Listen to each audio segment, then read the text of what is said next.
역대 대통령에 대한 평가는 다릅니다. 어떤 사람은 긍정적인 평가를 내립니다. 반면에 다른 사람은 부정적인 평가를 내리지요. 이번 윤 대통령의 해외 순방에 대해서도 다른 평가가 내려집니다.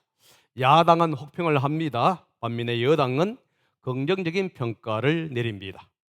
그런데 만약에 모든 사람이 다 부정적인 평가를 내리는 사람에 대하여 긍정적인 평가를 내린다고 한다면 여러분들은 어떻게 하겠습니까? 러시아 푸틴 대통령은 우크라이나를 공격하였는데 군인들이 아닌 민간인에 대해서 폭격을 가했습니다. 이것은 분명 살인이지요. 그래서 러시아의 협조국인 이 중국과 인도까지도 이 민간인 폭격에 대해서 부정적인 반응을 보였습니다. 그런데 만약에 다른 사람들이 긍정적인 평가를 내린다고 한다면 여러분은 어떻게 하겠습니까? 오늘 전도자는 이 세상에서 벌어지고 있는 모든 일들을 살펴보았습니다. 여기서 이 세상은 뭐냐? 문자적으로 해 아래라는 용어입니다.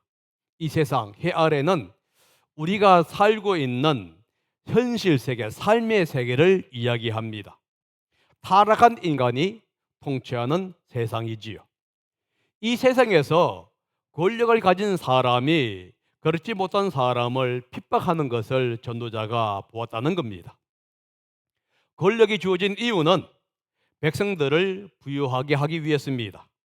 백성들을 잘 다스려서 그들에게 평안한 삶을 살 수 있도록 하는 것이 권력을 준 목적인데, 이 권력은 힘을 가진 자의 어떤 영광이나 번영을 위해서 주어진 것은 아니라는 겁니다. 다시 말해서 백성을 올바른 길로 인도하고 평안한 길로 인도하라고 권력이 주어졌습니다. 교회의 직분도 마찬가지입니다. 성도들을 잘 양육하고 섬겨서 교회를 세우라고 주어졌습니다. 그래서 직분을 가진 사람들은 다른 사람의 유익을 위해서 살아야지 자신의 어떤 영광을 위해서 살아가서는 안 된다는 겁니다. 그런데 현실 세계에서 나타나는 현상은 그 반대입니다. 힘을 가진 자들이 자신을 위해서 살아갑니다. 권력을 쥐면은 자신을 위해서 다른 사람들을 핍박하고 또 힘들게 한다는 거예요. 그래서 권력의 맛을 본 순간 이 권력을 유지하기 위해서 다른 사람들을 핍박하고 어렵게 만듭니다.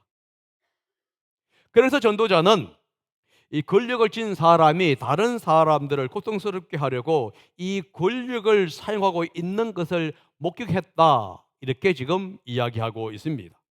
그러면서 그는 세상에서 벌어지고 있는 현상은 지혜 문학에서 가르쳐주고 있는 교훈과 다르다는 것을 그가 인식합니다.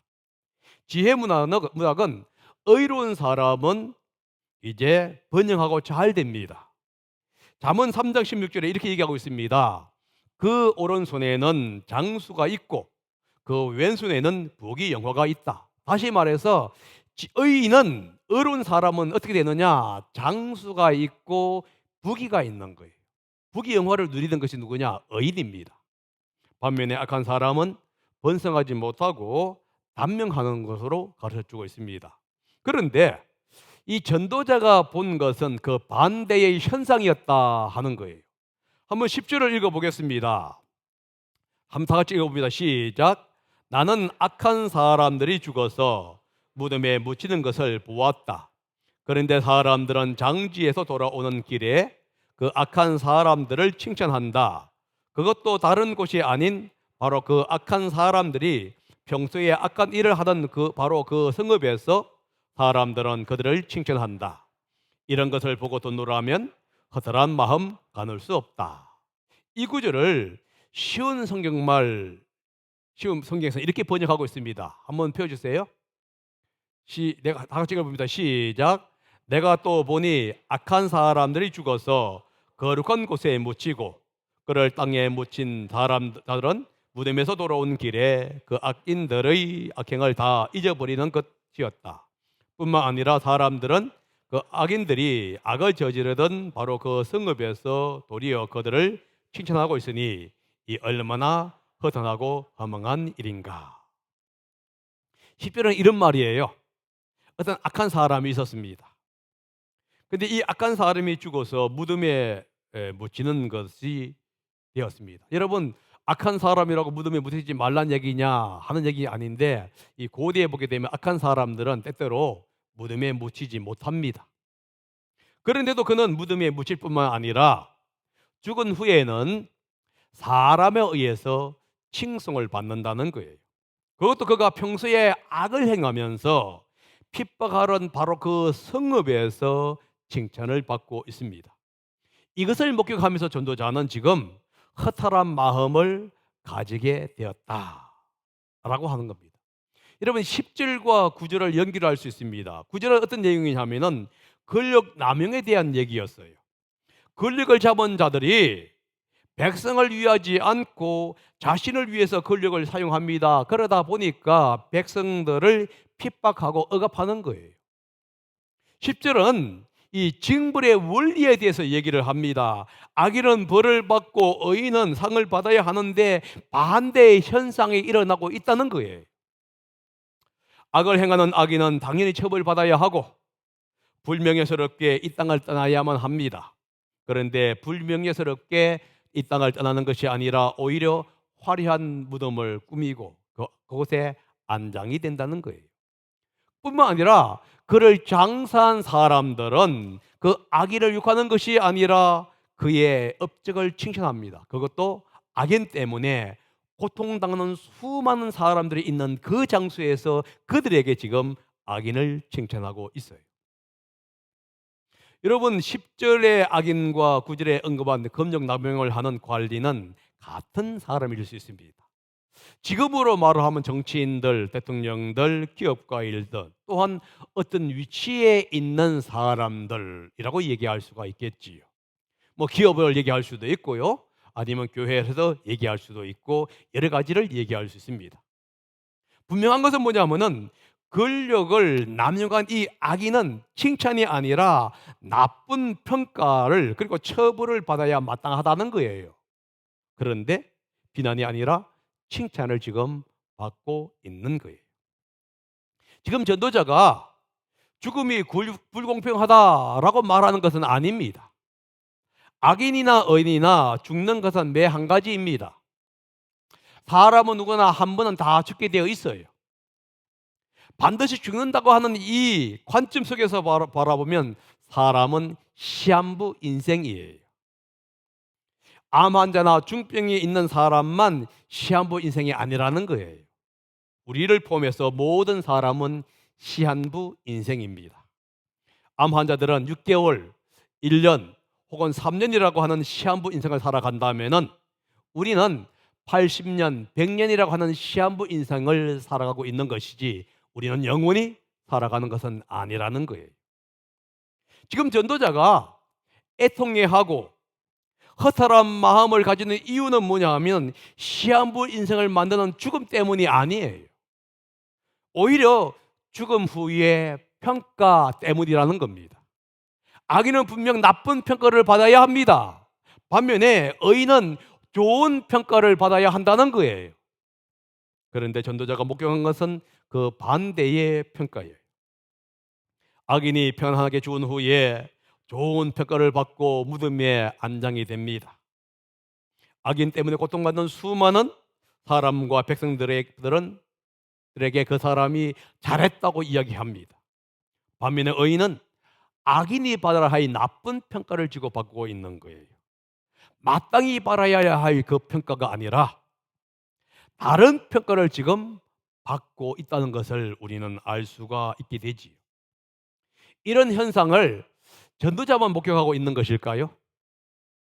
여러분과 저도 이런 현상들을 목격하려고 살아갑니다. 이것이 바로 악이 통제하는 이 세상의 현실이지요. 힘 있는 자들이 통치하는 세상입니다. 해 아래에서 일어나고 있는 현상이다 하는 거예요. 그래서 의인은 이런 현상을 보면서 애통해하고 신음하는 거예요. 말세가 되었다고 얘기하는 겁니다. 그러면 왜 이런 현상이 일어나는 것일까요? 왜 사람은 악을 행하고 있냐 하는 거예요. 처벌이 속히 내려지지 않기 때문이라고 얘기합니다. 여러분 11절과 12절 상반절을 함께 저희들이 읽어보겠습니다. 시작. 사람들은 왜 서슴지 않고 죄를 짓는가? 악한 일을 하는데도 바로 벌을 내리지 않기 때문이다. 악한 사람이 100번 죄를 지어도 그는 여전히 살아있다. 지금 전도자가 뭘 하고 있습니까? 악을 행하는데도 벌을 내리지 않기 때문이다 라고 말을 하는 거예요.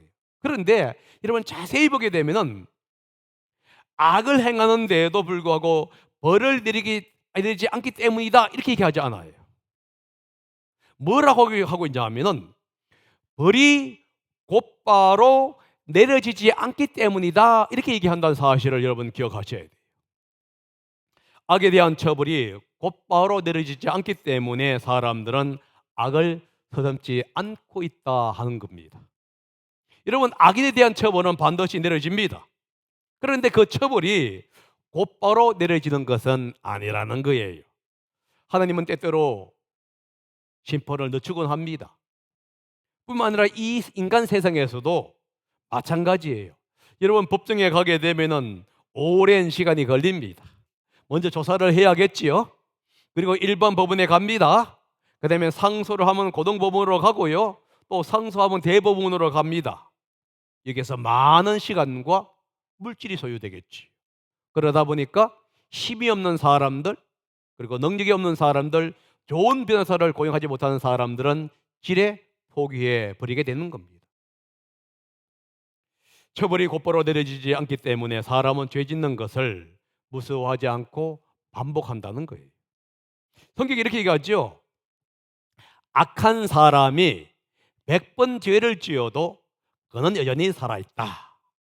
이 말은 뭐라 하면 죄를 지어도 처벌을 받고 있지 않다 이런 의미가 될 수 있습니다. 그런데 역으로 하면 어떤 의미냐 하면은 죄를 지어도 처벌 대신에 여전히 잘 살고 있다 이런 뜻이에요. 그러다 보니까 그들은 뭐냐? 계속 악을 행하는 거예요. 만약에 악을 행하는데 적극적으로 심판이 온다. 그러면 어느 누가 무서워서 악을 행하겠습니까? 그런데 이 처벌이 안 오는 거예요. 어느 때에는 인생 끝날 때까지 안 올 수가 있다는 겁니다. 지금 전도자가 얘기한 겁니다. 악인이 영원히 처벌을 받지 않는다라는 뜻으로 말하는 게 아니에요. 악인에 대한 처벌은 있습니다. 그런데 늦춰진다는 거예요. 여러분 전도자가 7장 7절에서 이렇게 갑니다. 악인의 웃음소리는 가마솥 밑에서 가시나무 타는 소리와 같다. 따다닥 소리 나지만 결국은 효력이 없기 때문에 심판받는다 이런 뜻이에요. 그런데 문제가 뭐였냐 하면은 이 심판의 때나 방법에 대해서 우리 인간이 모른다 이렇게 얘기합니다. 여러분 악인에 대한 심판은 있습니다. 그런데 악인에 대한 심판이 지체가 되는 거예요. 이 세상은 불공평한 세계상입니다. 이 불공평으로 인해서 정의가 실현되지를 못하는 거예요. 그러다 보니까 악이 기승을 부리게 되고 죄를 짓는데 사람들은 대담해진다는 것을 얘기하는 겁니다. 한국의 상황을 보아도 마찬가지일 것 같아요. 기업하는 사람들이 이 물건을 가지고 장난질을 하는 경우가 있습니다. 이 가습기 사건처럼 어린 아이들이 사용하는 물건에 사용해서는 안 되는 물건을 이제게 사용하지요. 음식 가지고도 때때로 장난치는 경우가 있습니다. 그런데 손방망이 처벌을 하지요. 법의 판결은 한참 지나서나 이루어집니다. 그러다 보니까 기업하는 사람들이 때때로 하지 말아야 하는 일들을 버젓이 합니다. 뿐만 아니라 법과 원칙을 두려워하지 않는 거예요. 그럼에도 대중은 정의는 사라지지 않는다는 믿음을 가지고 있어요. 12절 하반절과 13절입니다. 다 같이 한번 읽어봅니다. 시작. 사람들은 말한다. 하나님 앞에 경건하게 살면서 하나님을 두려워하지 않은 사람은 모든 일이 다 잘 되지만 악한 자는 하나님을 두려워하지 않으니 그가 하는 일이 잘 될 리 없으며 사는 날이 그림자 같고 한창 나이에 죽고 말 것이다. 여러분, 우리는 이런 믿음을 갖고 있지 않습니까? 하나님을 경외하고 섬기는 사람은 잘 되고 하나님을 두려워하지 않는 사람은 잘 되지 못한다. 비록 악을 행하는 사람이 잘 사는 것처럼 보이지만은 그들의 날은 그림자와 같다라고 이 저자가 얘기하는 거예요. 여기서 그림자와 같다는 의미가 뭐냐면 영원하지 않다 이런 뜻입니다. 일시적이라는 거예요. 그러니까 결국은 이 악한 사람은 영원한 것 같지만은 그러나 그렇지 못하다는 것을 얘기해 주고 있습니다. 이것이 여러분과 제가 갖고 있는 믿음이 아닙니까? 그리고 일반 사람들이 가지고 있는 믿음입니다. 그래서 여러분 영화를 보게 되면 항상 건성징악이 나오는 거예요. 모든 사람들 마음에는 이런 마음이 있고요. 이것 때문에 우리가 살아가는 겁니다. 그런데 전도자가 때때로 이 사람들의 믿음이 현실에서 여지없이 무너질 때가 많다는 것을 지금 얘기하고 있는 거예요. 14절에 그 얘기하고 있습니다. 한번 보세요. 이 세상에서 헛된 일이 벌어지고 있다. 악한 사람이 받아야 할 벌을 의인이 받는가 하면 의인이 받아야 할 보상을 악인이 받는다. 이것을 보고 나 어찌 헛되다고 말하지 않을 수 있겠는가? 여기서 앞에도 헛된 일, 뒤에도 헛된 일 나오죠. 헤벨이라는 용어입니다. 지금 전도자가 뭐 하고 있냐면은 이 세상에서 헛된 일, 다시 말해서 헤벨이 지금 벌어지고 있다는 거예요. 그 헤벨의 내용이 뭐냐 하면은 악한 사람이 받아야 할 그 처벌을 의인이 받는 겁니다. 반대로 의인은 악인이 받아야 할 그것을 받는 거예요. 그러니까 악인은 의인이 받아야 할 보상을 받고 의인은 악인이 받아야 할 처벌을 받는 이런 현상을 보면서 전도자가 뭐라고 있죠? 헤벨이다 이렇게 얘기하는 거예요. 여러분 전도서 7장 15절에도 같은 말을 합니다. 헛된 세월을 사는 동안에 나는 두 가지를 다 보았다. 의롭게 살다가 망하는 의인이 있는가 하면 악한 채로 오래 사는 악인도 있더라.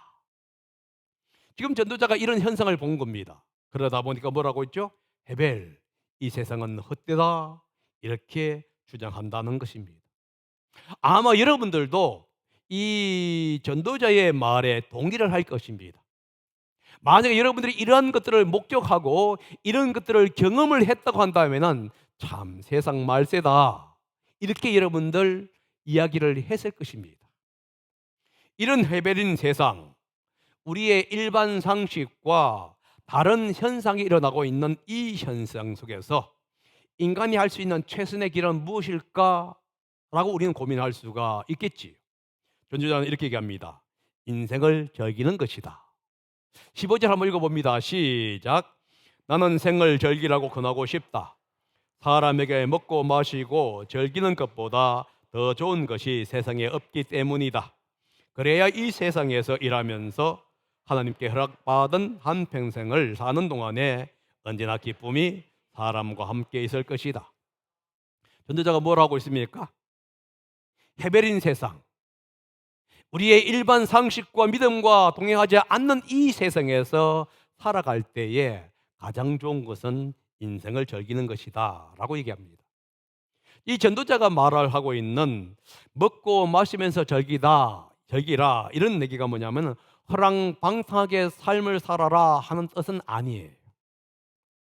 이 뜻은 뭐냐면 주어진 현실에서 감사하면서 그 속에서 즐기는 삶을 살라고 하는 의미입니다. 다시 말해서 하나님께서 허락한 영역 안에서 즐거운 삶을 누리면서 살아가라는 얘기입니다. 전도자가 이렇게 얘기합니다. 이 땅에서 일하면서 라고 하는 그 사실을 여러분은 기억하셔야 합니다. 이 땅에서 일하면서 이게 뭐냐면 이 땅에서 수고를 하면서 라고 하는 의미예요. 그런데 수고는 어떤 뭐냐면 인생이 악인이 잘 되고 의인이 잘 되지 못하는 이 세상에서 행하는 수고를 의미한다는 겁니다. 다른 말로 말을 하게 되면은 신실하게 하면은 좋은 결과를 얻을 것이라고 하는 그 희망과 믿음과 달리 더 많은 고생을 하는데도 불구하고 여전히 원하는 결과를 얻지 못하는 삶의 현실을 얘기하면서 수고 이렇게 얘기하고 있어요. 여러분, 여러분들이 생각하고 있는 만큼 여러분들을 정말로 열매를 거둘 때가 있습니까? 여러분, 만약에 여러분이 그런 생각하고 있다면 여러분은 감사하겠지요.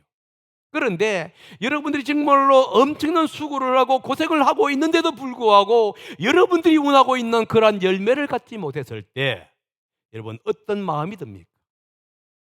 지금 전도자가 뭘 얘기하고 있느냐?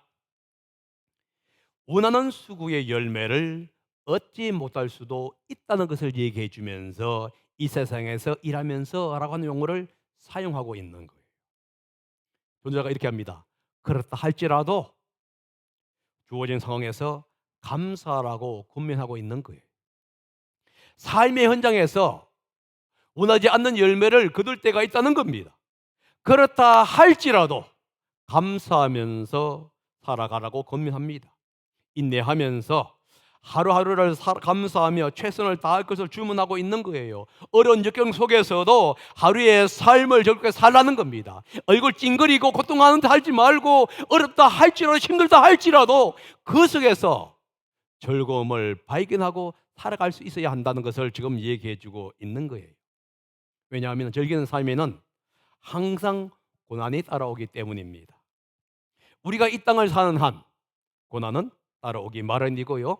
우리가 이 생을 따라 하는 한 징벌의 원리는 항상 이루어지는 것은 아니에요. 이런 열매의 결과가 항상 오는 것도 아니고요. 어느 때에는 내가 하지 않았는데도 불구하고 내가 했다고 하는 오해를 받을 때도 있다는 거예요. 그래서 불이익을 받을 때도 있다는 겁니다.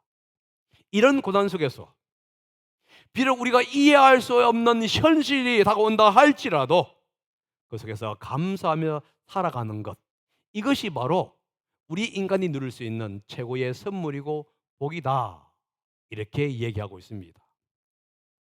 여러분, 왜 고난 속에서 이해할 수 없는 상황 속에서도 감사하면서 주어진 환경을 즐기고 이겨내라고 얘기하고 있을까요? 왜냐하면 우리는 하나님께서 하시는 일을 이해할 수가 없기 때문에 그래요. 자, 16절 17절을 보겠습니다. 다 같이 한번 읽어봅니다. 시작. 내가 마음을 다하여 지혜가 무엇인지를 알고자 하였을 때에, 그리고 땅 위에서 밤낮 쉬지 않고 수고하는 사람의 수고를 살펴보았을 때에 하나님이 하시는 모든 일을 두고서 나는 깨달은 바가 있다.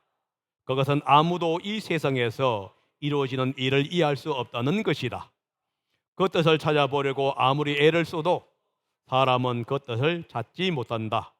혹 지혜 있는 사람이 안다고 주장할지라도 모르지만 그 사람도 정말 그 뜻을 알 수는 없는 것이다.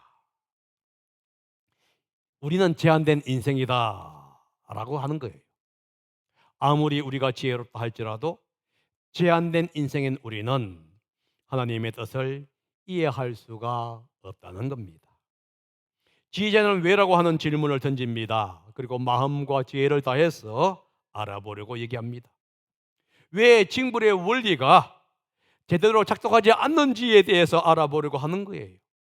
이 땅에서 밤낮 쉬지 않고 일하는 사람들의 수고와 그 수고의 고통을 지금 살펴보려고 하고 있는 거예요. 그러면서 저 사람은 저렇게 고생하는데 왜 항상 어려움 속에서 벗어나고 있지 않지 하는 이 고민을 가지고 지금 질문을 가지고 세밀하게 살펴봅니다. 혹 정부 정책의 실수 때문인지, 아니면 개인의 욕심 때문인지, 아니면 다른 사람 때문인지 다양한 방법을 통해서 조사하고 이제 연구해 봅니다. 그런데 그가 발견한 것은 딱 한 가지예요. 아무도 그 이유를 발견할 수 없고 이해할 수 없다는 겁니다. 17절은 이런 의미예요. 여러 가지 방법을 다해서 자신이 연구해 보았다 하는 의미고요. 18절은 그 연구의 결과는 인간의 제한된 지식으로는 이해할 수 없었다 하는 겁니다. 모든 것이 얽히고 설쳐서 이해할 수가 없는 거예요. 이 세상에서 벌어지는 일은 인간의 이해 능력을 초월하는 것들이 너무나 많다는 것을 얘기해 주고 있습니다. 인간은 하나님과 하나님이 통치하는 방법을 이해할 수가 없습니다. 아무리 지혜로워도 하나님의 사역을 이해할 수는 없어요.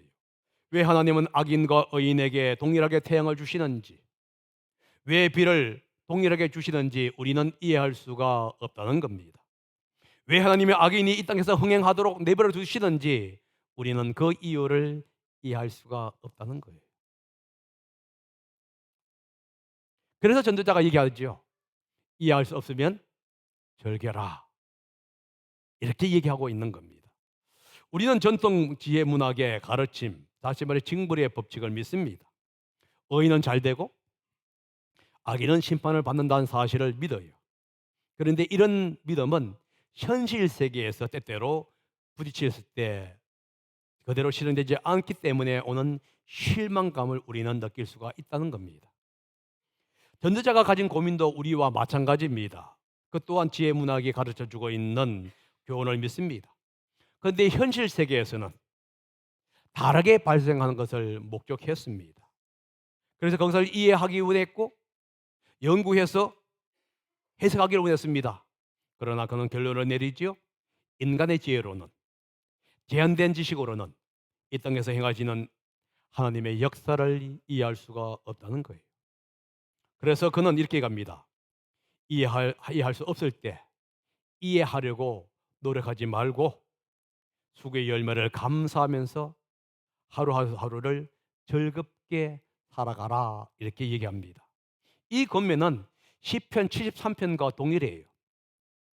시편 기자가 하나님께서 이스라엘 가운데 행하시는 것을 보고 거의 실족했다, 이렇게 얘기합니다. 악인은 현통하고 횡통하고 평화를 누리는 것을 보았습니다. 그들은 죽을 때도 고통이 없고 몸은 멀쩡할 뿐만 아니라 살은 윤기가 나지요. 그들은 살은 비둥비둥 찝니다. 오만합니다. 폭력을 행사합니다. 그런데 평안한 거예요. 그런데 마침내 그는 하나님의 성소에 들어갔을 때, 다시 말해서 하나님의 나라에 들어갔을 때 깨닫게 됩니다. 악인의 종말이 반드시 있다는 것을. 이 땅에서는 그 이유를 알 수 없을 것입니다. 하지만 주님의 나라에서는 그가 깨닫게 된 것이에요. 사랑하는 여러분, 죄가 통치하는 이 세상에서 하나님의 심판이 지체될 수가 있습니다. 그리고 우리는 그 이유에 대해서 아무도 모릅니다. 그러나 반드시 하나님은 공의로운 분이기 때문에 심판을 행하십니다. 이것이 전도자가 말하고자 하는 핵심이에요. 그래서 현실에서 비록 우리의 믿음과 반대되는 현상이 일어난다 할지라도 수고의 열매를 감사하면서 주어진 환경 속에서 여러분 누리는 삶을 살아가라, 이렇게 얘기합니다. 여러분 멋진 데 가라고 한 얘기 아니에요. 여러분의 삶을 현상을 보렇게 보면서 아름다운 사람과 함께 기뻐하고 즐기는 것, 이것이 바로 주님이 주시는 최고의 선물이라고 하는 거예요. 그러므로 여러분 주위에 있는 그 사람들과 함께 즐겁게 살아가시기를 바랍니다. 왜냐하면 우리는 이 땅에서 벌어지고 있는 것들을 모릅니다. 그러므로 여러분 아름다운 가정을 이루시고 아름다운 교회를 이루시고 아름다운 공동체를 이루시기 바랍니다. 그 속에 분명히 삐걱삐걱한 것이 일어날 수 있어요. 그러나 그것 또한 감사하면서 즐기는 우리 성도님들이 되시고 제가 되기를 예수님의 이름으로 부탁드립니다. 기도하겠습니다.